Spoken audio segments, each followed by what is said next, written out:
बिस्मिल्लाहिर्रहमानिर्रहीम, अस्सलाम वालेकुम। हुकूमत बहुत ज़्यादा डेस्परेट हो चुकी है, ख़तरनाक हद तक डेस्परेट हो चुकी है। पागलपन का मुजाहरा किया जा रहा है अपना जाली इक़्तिदार बचाने के लिए। अपना ये सारा सेटअप, अपना सिस्टम जो इन्होंने धौंस धांधली फ्रॉड से बनाया हुआ है, इस सब को बचाने के लिए हुकूमत किसी भी हद तक जाने को तैयार हो गई है। और अब साफ़ी इस बात का दावा कर रहे हैं कि हुकूमत ने फ़ैसला कर लिया है कि किसी भी सूरत में कुछ भी हो जाए, हम सुप्रीम कोर्ट के फ़ैसले को नहीं मानेंगे, हम अदालतों के फ़ैसलों को नहीं मानेंगे और हम मखसूस नशिस्तों के फ़ैसले को ना मानते हुए ये तहरीक इंसाफ को सीटें नहीं देंगे। इसमें कौमी असम्बली में स्पीकर का जो भी रोल हो, इलेक्शन कमीशन भी साथ है और दीगर इदारों को साथ मिलाकर ये खेल खेला जाएगा जो आग से खेलने के मुतरादिफ है। मुल्क में पहले ही सूरत हाल इतनी ज़्यादा ख़तरनाक है, लोग सड़कों पर आ रहे हैं, लोग एहतजाज कर रहे हैं और अभी आगे आप देखिए धरनों का सिलसिला बढ़ने वाला है।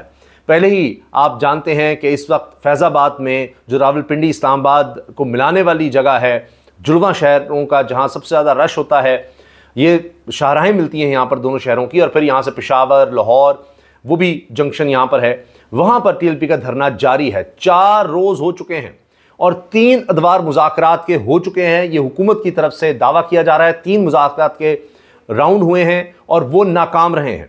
ये अभी धरना जारी है जिसका कुछ पता नहीं कब तक होगा। और मैं आपको खबर दे रहा हूं, ये ब्रेकिंग न्यूज़ है कि मुहर्रमुल हराम के बाद या आशूरा के बाद ये आगे बढ़ेगा और डी चौक की तरफ जाएगा ये सारा मामला, और सूरत हाल मज़ीद ख़तरनाक होगी। पंजाब की तरफ से भी लोगों को बुलाया गया, वहाँ की हुकूमत के लोगों को भी बुलाया गया जी मुज़ाकरात कर लें। इसमें सरकारी अफसरान शामिल हैं, विफाकी हुकूमत की तरफ से भी लोग शामिल हुए, उनके भी अफसरान शामिल हुए, लेकिन मुज़ाकरात नाकाम रहे। अब इसके साथ 26 जुलाई से जमात इस्लामी भी धरना देने आ रही है और वो टैक्सेस के ख़िलाफ़, बिजली के बिल, महंगाई के ख़िलाफ़ जमात इस्लामी भी शामिल होने जा रही है। ताजरों ने अभी जो 10 रुपये फ़ी लीटर पेट्रोल की कीमत में इजाफा किया है, इसको मुस्तरद कर दिया है और वो कह रहे हैं कि जी इससे तो हम काम ही नहीं चला सकते। सीमेंट के कारोबार से वाबस्ता लोग, सीमेंट डीलर्स, वो कह रहे हैं कि जी हमने हड़ताल कर दी है, हम अब फैक्ट्री से सामान नहीं ले रहे, विद होल्डिंग टैक्स हम दे ही नहीं सकते, हमें 10 रुपये प्रॉफिट हो रहा है अगर एक बोरी पर, तो हम 37 रुपये टैक्स किस तरह दे दें। वहाँ पर उन्होंने कारोबार बंद कर दिया है। और इससे पहले हम देख चुके हैं कि फ्लावर मिल्स का मामला और जो पेट्रोलियम डीलर्स हैं वो तो अपने मुतालबात बनवा चुके हैं। अब देखते हैं कि सीमेंट सेक्टर से वाबस्ता इनकी हड़ताल कितनी कामयाब होती है और क्या हुकूमत इनके ऊपर से भी टैक्स वापस लेती है, क्योंकि अवाम ने तो टैक्स देना ही देना है, आम आदमी ने। वो क्या करे, वो एक माफिया नहीं है, वो उस तरह सीमेंट सेक्टर से उसका ताल्लुक नहीं है। सीमेंट की फैक्ट्रियों में जो लोग काम, यानी जिनके काम है ये सीमेंट का, वो भी ताकतवर लोग हैं, उनके भी ताल्लुकात हुकूमत में हैं। फ्लावर मिल्स का भी है, चीनी का भी है, चीनी 30 रुपये फ़ी किलो, इसमें इजाफा हो गया है। अब बन्नू में लोग सड़कों पर आए और अमन के लिए उन्होंने एहतजाज किया कि हमें हर तरह से दहशतगर्दी से निजात दी जाए, और ऑपरेशन का भी वो कह रहे हैं ऑपरेशन होगा तो हमारा क्या बनेगा, तो वहाँ लोग सड़कों पर आ गए हैं। जबकि आपने देखा कि अभी कितना खौफनाक वाक़या हुआ है, और बल्कि 2 वाक़यात हुए हैं। एक तो बन्नू में जो दहशतगर्दी का वाक़या हुआ डेरा इस्माइल खान में, वहाँ पर हेल्थ सेंटर पर दहशतगर्दों ने हमला किया। आप अंदाज़ा लगाइए, हेल्थ सेंटर को नहीं ये छोड़ रहे, और उसमें 2 ख़वातीन जाँ बाक हुई हैं, शहीद हुई हैं, 2 बच्चे शहीद हुए हैं, एक आम शहरी है। और इन दोनों हमलों में हमारे 10 जवान शहीद हो गए हैं।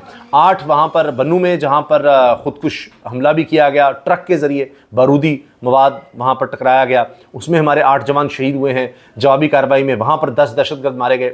2 जवान DI खान में जब ये रूरल हेल्थ सेंटर पर हमला हुआ है उस पर जवाबी कार्रवाई कर रहे थे और दहशतगर्दों का पीछा कर रहे थे, वहाँ पर सारे दहशतगर्द मारे गए और 2 हमारे वहाँ पर जवान शहीद हुए हैं। एक तरफ ये सूरत हाल है और हुकूमत की तरजीहात बिल्कुल कुछ और नज़र आ रही हैं, उनका फोकस इस तरफ बिल्कुल नहीं है। एक तरफ कहा कि जी हम अज़्म इस्तेहकाम के लिए जो ऑपरेशन है इसके लिए ऑल पार्टीज़ कॉन्फ्रेंस बुलाएंगे, तो सबसे बड़ी जमात जिसका खैबर पख्तूनख्वा में सबसे ज़्यादा स्टेक है, धांधली वगैरह के बावजूद, और उसको बैन करने का कह दिया।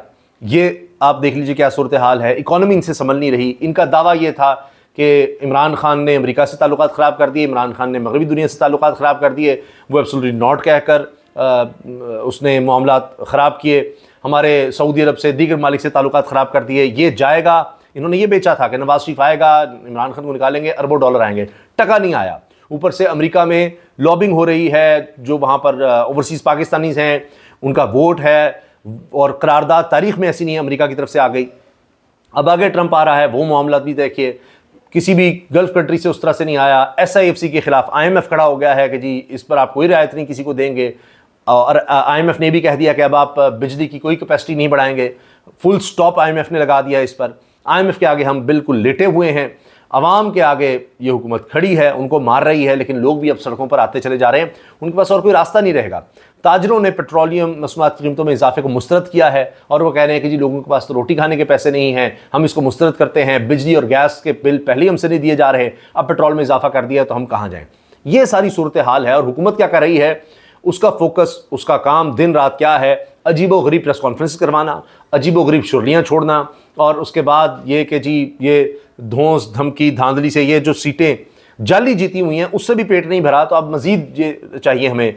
सबको नज़र आ रहा है बुनियादी चीज़ों के खिलाफ है, बुनियादी अखलाकियात के खिलाफ है कि मखसूस नशिस्तें जो तरीके इंसाफ की बनती हैं किसी और जमात की बनती है वो इनको दे दी जाएँ, जबकि ये खुद ले चुके हैं, और वो भी जाली मैंडेट के साथ। जो उन्होंने MNAs बनवाए, MPs बनवाए जाली मैंडेट पर, उस पर भी इन्होंने हिस्सा ले लिया। अब ये डिक्टेटरशिप की तरफ जा रहे हैं, एमरजेंसी और मार्शल लॉ से डरा रहे हैं। इसमें बड़ी अहम बात यह है, ये जो मुनीफ फारूक साहब साफ़ी हैं उन्होंने की है कि जी हुकूमत में, वो कह रहे हैं कि नहीं मैं बतौर साफ़ी आपको ख़बर दे रहा हूँ कि हुकूमत ने, इस्टेब्लिशमेंट ने फ़ैसला कर लिया है, और वो इसको रियासत का फ़ैसला कह रहे हैं कि सुप्रीम कोर्ट के अहकामात पर अमल दरामद नहीं करना, मखसूस नशिस्तों पर अमल दरामद नहीं होगा, ये नशिस्तें तहरीक इंसाफ को नहीं दी जाएंगी। सुप्रीम कोर्ट ने जो करना है कर ले, तौहीन अदालत लगानी है लगा ले, कुछ भी कर लें तो कुछ नहीं हो सकता। ये कहना बड़ा आसान है, ज़ाहिर है जिसके पास ताकत है, हुकूमत के पास ताकत है, उनके पास इदारे हैं, वो कुछ भी करवा लें। हुकूमत, सुप्रीम कोर्ट के पास कोई असलहा तो बंदूक या पुलिस को नहीं भेजेंगे कि जनाब जाकर ये सारा कुछ इंप्लीमेंट करो, पुलिस भी हुकूमत के अंडर है। सुप्रीम कोर्ट के पास अपनी कोई फोर्स नहीं है, उनके पास कोई असलहा नहीं है, टैंक या नहीं है कि वो जाकर जनाब बुलडोज कर देंगे पार्लियामेंट को और कहेंगे निकलो यहाँ से, और सारा कुछ उन्होंने फैसला सुनाना होता है। तो दुनिया में ममालिक इसी तरह चलते हैं, हर एक का अपना एक काम होता है।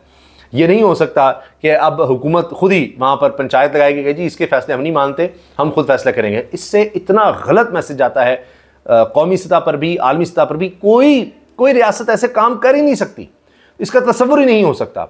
आलमी सतह पर भी आप देखें, अब ये नहीं है कि आप बिल्कुल आइसोलेट होकर बैठ जाएंगे, आप नॉर्थ कोरिया हैं और आप कोई अफगानिस्तान हैं, कि आप कहें कि जनाब वहाँ कोई अदालत जो भी है जो आकर बैठ गया है ताकत के ज़ोर पर, बस वो है और किसी की कोई चीज़ नहीं सुननी, कुछ नहीं चलना। इसके बड़े ख़तरनाक असरात होंगे। आप जब ये कह रहे हैं, पूरी दुनिया को पैगाम दे रहे हैं कि यहाँ पर हम डिक्टेटर की तरह हैं, आमरीत है, ना कोई अपोजिशन है, उसको हम बैन कर देंगे, अदालतों के फैसले हम नहीं मानेंगे, फुल कोर्ट का फैसला, पूरी सुप्रीम कोर्ट का फैसला नहीं मानेंगे, निचली अदालतों के कोई फैसले नहीं मानेंगे, उनके जजों पर हमले करेंगे, उनकी फैमिलीज को उठाएंगे, उनको टॉर्चर करेंगे, उनकी वीडियोस बनाएंगे, वहाँ अदालतों में फायरिंग करेंगे, ये सारे हम काम करेंगे। तो फिर अदालतों को बंद कर दें, ताले लगा दें। यहाँ तो फिर एक केओस होगा, अफरा तफरी होगी, एक तबाही है कि अदालतें हैं नहीं, वो कोई निज़ाम नहीं चल रहा, लोगों को उस पर एतबार नहीं कि जनाब यहाँ तो जिसकी ताकत है उसी के पास सब कुछ है, तो फिर वो ताकत छीनने की कोशिश करेंगे। पता है आपको, वोट के आप से कोई फ़र्क नहीं पड़ेगा, जो ताकतवर है उसने जो फैसला करना है वही हो जाना है, ना अदालतें ना कुछ है, तो जिसका जहाँ जोर चलता है वो लगा ले।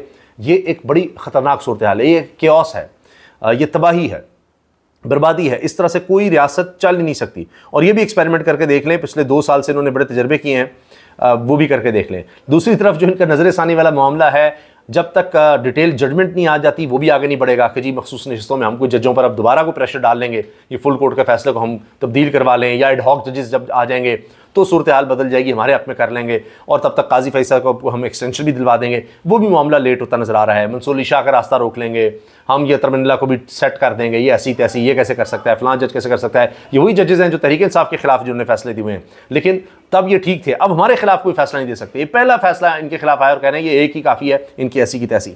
तो इस तरह मामला चल नहीं सकते। फिर वकला तहरीक भी सर उठा सकती है, जिसके बारे में पहले कहा जा रहा है कि एडहॉक जजेस के लगाने पर वकला जो हैं वो सरगर्म हो जाएंगे, बाहर आ जाएंगे। उस पर आप देखें क्या सूरत हाल बनती है।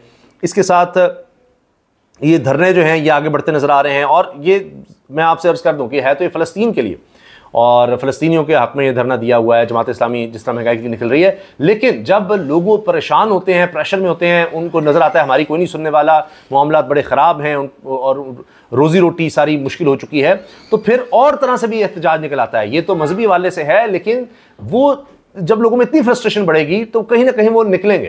पहले ही आप देख रहे हैं लोग सड़कों पर आने के तैयार हैं, सड़कों पर आ भी चुके हैं। इसके साथ IMF ने जो पाकिस्तान के बिजली पैदावार बढ़ाने पर फुल स्टॉप लगा दिया है, इससे नज़र आ रहा है कि अब ये हुकूमत खुद सिर्फ और सिर्फ यह है कि इमरान खान को दबा सकती है, उसके खिलाफ जो करना चाहे कर सकती है। बाकी ये बैनुल-अक़वामी सतह पर, आलमी सतह पर ये इतने कमज़ोर हैं क्योंकि इनको कोई लीडर भी नहीं मानता। अभी मूडीज़ की रिपोर्ट आई है कि इनके पास मैंडेट चुके नहीं है, तो ये कोई फैसले भी उस तरह से नहीं ले सकते और इन फैसलों के बड़े खतरनाक असरात हो सकते हैं। तो इस तरह IMF को भी पता है कि इनके पास मैंडेट ही नहीं है, जो हम कहेंगे इनको मानना पड़ेगा, तो उनके आगे ये लेटे हुए हैं। फिर इलेक्ट्रिक शॉक के बाद जनाब लिखा जा रहा है, ट्रिब्यून की खबर है, reeling from electric shock, consumers hit by petrol bomb. तो अब ये पेट्रोल बम भी उन पर गिर गया है, पहले ही उनसे बिजली के बिल नहीं दिए जा रहे थे। चीनी की फी किलो कीमत में मजीद 30 रुपये इजाफा हो गया। तो रमज़ान शुगर मिल का फ़ायदा है, जहांगीर तरीन साहब का फ़ायदा है, शुगर से वाबस्ता तकरीबन पार्लियामेंटेरियंस 50% ऐसे पार्लियामेंटेरियन हमारे यहाँ अमूमन होते हैं जिनका बराह रास्त या ताल्लुक वास्ता जो भी है वो शुगर इंडस्ट्री से होता है, तो उनको ज़रूर फ़ायदा हो गया। 30 रुपये फ़ी किलो चीनी बढ़ गई, मुर्गी की कीमत बढ़ गई, इसी तरह हर चीज़ की कीमत आप जानते हैं बढ़ती चली जा रही है। तो इसके असरात तमाम पर आ रहे हैं, लेकिन हुकूमत का इससे कोई लेना देना नहीं। साग डार साहब ने कह दिया है महंगाई हमारी वजह से है ही नहीं, और मौजूदा जो भी हालात हैं राना सनाउल्लाह कहते हैं कि अवाम उसके ज़िम्मेदार हैं। ये देखिए उनका एटीट्यूड ये है, जो है इसकी ज़िम्मेदार सुप्रीम कोर्ट है, इसके ज़िम्मेदार अवाम है।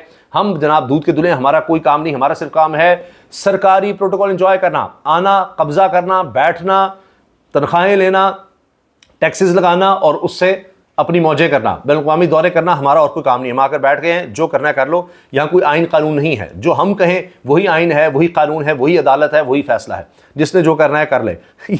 ये आखिरी हरबे होते हैं।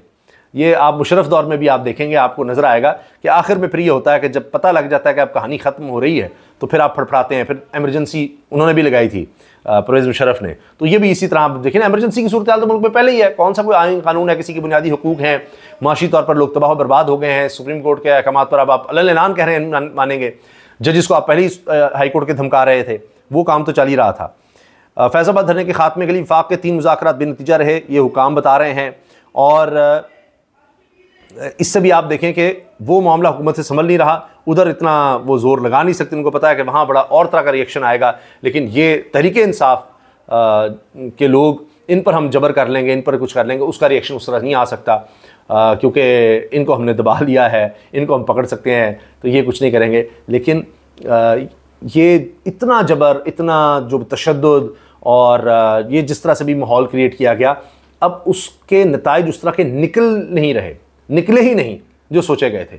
ये जो सारा कुछ अब आप देख रहे हैं, ये इस वजह से है कि जो सोचा गया था तहरीक इंसाफ खत्म हो जाएगी, वो टूट जाएगी, उसका कोई वोटर नहीं होगा, वोट नहीं होगा। 8 फरवरी को एक इनकलाब आ गया। अब ये सारा जो आप माहौल देख रहे हैं, ये पाबंदी लगाओ, ये करो, वो करो, जजेस को धमकाओ, अब ये मखसूस नशिस्तों को नहीं मानना, ये सारा उस वजह से है कि जो जबर का और ये सारा उठाना, लापता करना, जो भी करना था वो करके देख लिया, उससे मतलब नताइज नहीं निकल सके। अब ये आपके सामने ये चीज़ नज़र आ रही है, डेस्परेशन, फ्रस्ट्रेशन नज़र आ रही है। और आप देखेंगे इसका भी रद्द-ए-अमल ज़्यादा खिलाफ आएगा। पिछले 2 साल में आपने देख लिया कि जो कुछ किया गया उसके रिएक्शन में क्या हुआ। लोग ज़ाहिर है कि वोट ही दे सकते हैं, एक आइनी और कानूनी हक़ उनके पास यही है, एहतजाज कर सकते हैं, ना कोई कानून हाथ में लेना चाहिए, कुछ भी नहीं, एक स्ट्रगल होती है। और इनकलाब जो खुदा न खास्ता खूनी इनकलाब होता है, जो हुकूमत पैदा करना चाह रही है यहाँ पर कि जी लोगों ने आप फरवरी वोट भी दे दिया, माशी तौर पर बाहर बेहाल हो गए, बाहर भी निकल रहे हैं, अब आप दिखाना चाहते हैं यहाँ अदालत भी कुछ नहीं है, जो मर्जी आप करते रहें, हम ही हैं। तो हुकूमत तो लोगों को खुदा न खास्ता खूनी इनकलाब की देख रही है कि वो आए सड़कों पर कानून हाथ में लें। कभी ऐसा नहीं होना चाहिए, इससे कभी अच्छे नताइज नहीं निकले। तो जब तक हुकूमत खुद होश के नाखून नहीं लेगी, खुद हुकूमत अदालत के फैसले नहीं मानेगी, आइन और कानून पर नहीं चलेगी, तो वो केओस को दावत दे रही है, पूरे माशरे में वो केओस फैलाने की कोशिश कर रही है, जो कि बड़ा ख़तरनाक है। इजाज़त दीजिए, अल्लाह हाफ़िज़।